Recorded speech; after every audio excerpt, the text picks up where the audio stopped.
स्वागत है आपका मारीना संदेश में। और इस वक्त मऊ शहर में चर्चा का विषय बना हुआ है अरशद जमाल साहब, जो कि वर्तमान चेयरमैन हैं। उनका मकान मस्कन चर्चा का विषय इसलिए बना हुआ है कि कहा जा रहा है कि रास्ते पर बढ़ करके उनका मकान बना हुआ है, अवैध अतिक्रमण किया गया है रास्ते पर। तो किस तरीके का पूरा मामला है, हमने इससे पहले एक बार आपको कई वीडियो दिखाया है और इस समय फिर यह मामला क्यों काफी उजागर हो रहा है और काफी चर्चा का विषय बना है। हमारे बीच में शहंशाह आलम साहब एडवोकेट बैठे हुए हैं और वो भी इसी मोहल्ले के रहने वाले भी हैं और इस मामले को पूरे तरीके से जानते हैं। जी, आपका स्वागत है हमारे चैनल पर।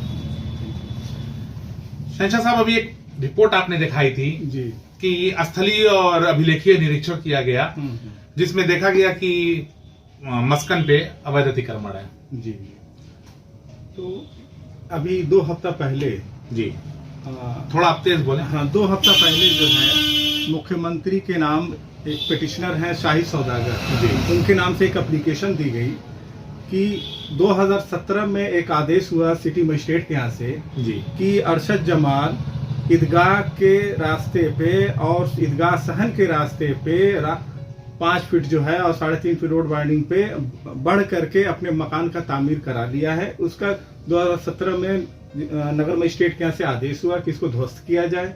उस ध्वस्तीकरण के विरुद्ध ये गए डीएम साहब के अपील के नियंत्रक प्राधिकारी के यहाँ। वो अपील वहाँ लंबित है और लगभग 6 साल से लंबित है। ये अपने रसूख के बल पे वहाँ पे अपना ऐसा पहुंच, अपना जो भी जुगाड़ लगाए हैं ये कि वहाँ पे एक भी तारीख नहीं पड़ रही है।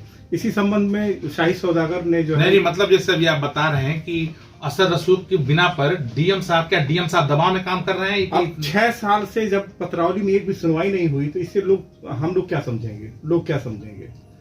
अच्छा, पत्रावली में 6 साल से सुनवाई नहीं हो रही? सुनवाई नहीं हुई है अच्छा, 6 साल से।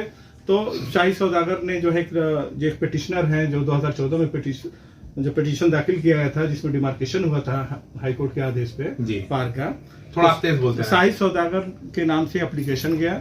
एप्लीकेशन जो मुख्यमंत्री महोदय को संबोधित था, फिर वहां से जांच के लिए आदेश किया गया कि इसमें 2 चीजें थी एप्लीकेशन में कि एक तो ये डीएम साहब की सुनवाई क्यों नहीं हो रही है, दूसरा ये कि वहां पर ईदगाह सहन है इनके मकान से सटे 1985 में 6 फीट की बाउंड्री थी।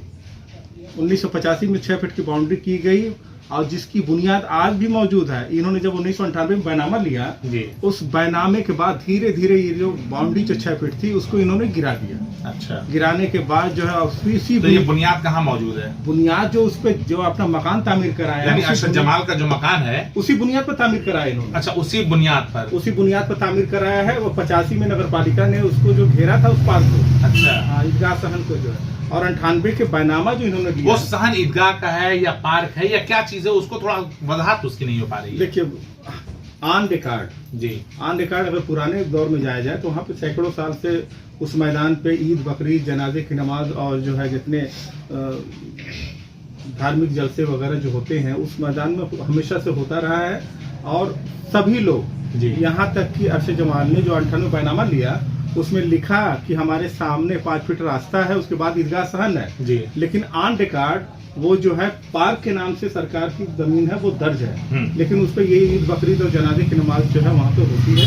लेकिन वो ज़र इंतजाम, हालांकि नगर पालिका अध्यक्ष जो है उसको ज़र इंतजाम है इनके जो है इनको देख रेख करना चाहिए। इनको उसका जो है चौकीदार बनाया गया है कि आप इसकी देख रेख करिए, लेकिन वही चौकीदार जो है उसमें उसी पार्क में चौकीदार चोरी कर लिया।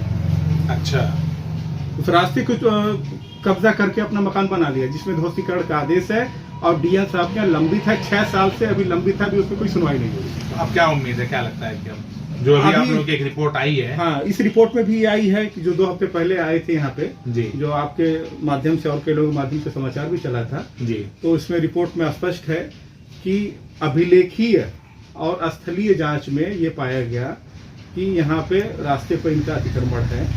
और चूंकि ये मामला जो है सिटी मजिस्ट्रेट का डिसाइड होकर के ध्वस्तीकरण का आदेश होने के बाद अरशद जमाल की तरफ से अपील में गई है।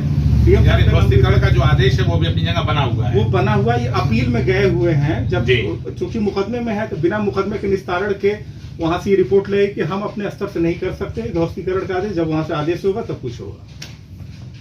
अच्छा, ये सब करने से आखिर फायदा क्या है आप लोग को?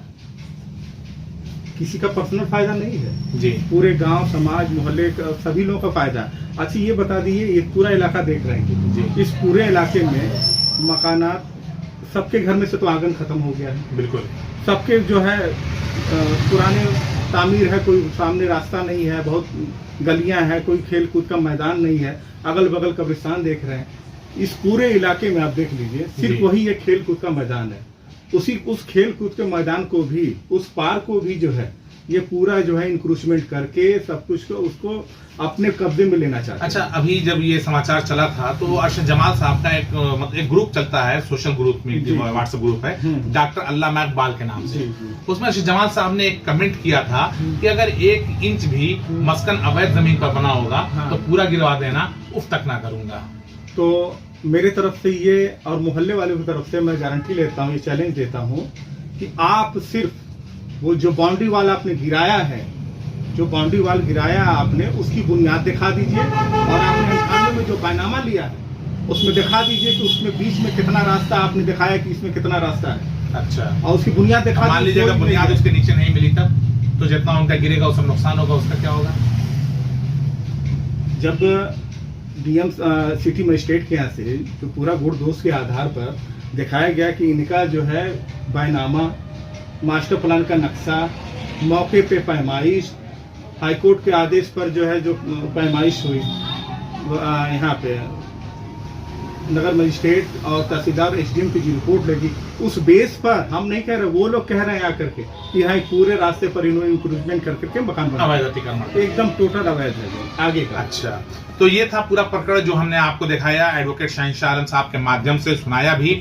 और अब हम आपको फिर से एक बार संक्षिप्त में बस शहंशाह आलम साहब के मुंह से बताना चाहेंगे कि जो ताजा मामला अभी चल रहा है, जो एक बार संक्षिप्त में फिर से एक बार आप बता दें जो पूरा मामला अभी हुआ है, जो जांच हुई है या इधर जो है जो शाही सौदागर के नाम से एप्लीकेशन गई थी, जो पिटिशनर हैं उस एप्लीकेशन गई थी, उस एप्लीकेशन के संज्ञान में जो है यहाँ पे डीएम साहब ने एसडीएम साहब को दिया, एसडीएम साहब ने टीम बना के भेजा, मौके पे स्थलीय और अभिलेखीय और दस्तावेजी जो जांच हुई है, जांच में उसमें स्पष्ट किया गया कि ये शिकायत जो है ये सही है, लेकिन चूंकि ये सिटी मजिस्ट्रेट के यहाँ से मुकदमे से निस्तारित था और अपील में है तो मुकदमे से ही इसका निस्तारण होगा। हम लोग जो है डायरेक्ट जाकर के इसको नहीं करेंगे। हाँ, ध्वस्तीकरण का आदेश है, उसी में आदेश होगा तभी ध्वस्तीकरण का जो भी कार्रवाई होगी किया जाएगा। और इस शिकायत में एक हमने और भी किया था कि इसके अलावा पार्क के अंदर बाउंड्री वाल जो 6 फीट थी, उसके अंदर जो ईदगाह सहन सैकड़ों साल से ईद बकरीद और जनाजे की नमाज अदा की जाती है, उसमें अपने भाई फैसल के नाम से इन्होंने, पता नहीं इनके बाप दादा या किसी की जागीर थी, इन्होंने अपने भाई फैसल के नाम से उसमें ईदगाह सहन में जहां ईद बकरीद और जनाजे की नमाज है तो उसको इन्होंने रजिस्टर्ड बैनामा अवैध तरीके से करा दिया। यानी आपके हिसाब से उन्होंने अपने भाई के नाम से अवैध बैनामा कराया? अवैध बैनामा कराया, सिर्फ उतना ही, सरकारी जमीन और जो कि इनको देख रेख के लिए दिया गया, ये उसके चौकीदार हैं, ये उसके चौकीदार है कि आप देख रेख करिए, ये पार्क है, ये सरकार की जमीन है जी, और यही चौकीदार उस जमीन की चोरी कर रहा है। जैसा आपने देखा और सारा मामला आपको समझ में आ गया होगा, और जैसा वकील साहब की बात से स्पष्ट हो रहा है कि अगर आदेश आया तो निस्संदेह बुलडोजर चल सकता है इंशाअल्लाह मस्कन पर, इंशाअल्लाह जरूर चलेगा, क्योंकि टोटल अवैध है आगे का 8.5 फीट और 8.5 फीट ही अवैध है, बाकी बिल्डिंग वैध है। हाँ, एक पूरब तरफ 8.5 फीट और इनके मकान के जिधर ईदगाह है दक्षिण साइड उधर जो है 3.5 फीट, एक तरफ 8.5 फीट, एक तरफ 3.5 रोड वाइडिंग दो। अच्छा, इधर रोड वाइडिंग सिर्फ है दक्षिण साइड, और पूरब साइड 5 फीट सार्वजनिक रास्ता ईदगाह का और ईदगाह सहन का, और 3.5 फीट रोड वाइडिंग, यानी 8.5 फीट आगे 3.5 फीट, यानी ईदगाह की जमीन को कहा जा रहा है। एकदम ईदगाह में आने जाने का रास्ता जब बाउंड्री हुई थी जी 1985 में, तो वो 6 फीट की बाउंड्री, तो वही ईदगाह के सब रास्ते से सब। अच्छा, अब वो सब जो है पूरा बाउंड्री गिरा करके बिल्कुल बराबर कर दिए। ठीक है, अब ये सारी चीजें जांच का विषय है, जांच चल रही है और डीएम साहब के यहाँ फाइल पेंडिंग है। अब आपको थोड़ा और इंतजार करना पड़ेगा। जैसा शहंशाह आलम साहब, काफी इनके अंदर तेजी आ चुकी है मस्कन पे बुलडोजर को लेकर के, ऐसा लगता है कि जल्दी ही अब सुनवाई होगी और कोई ना कोई फैसला आ सकता है। जो भी होगा इससे संबंधित हम आपको हर समाचार अपडेट करते रहेंगे। तब तक के लिए धन्यवाद।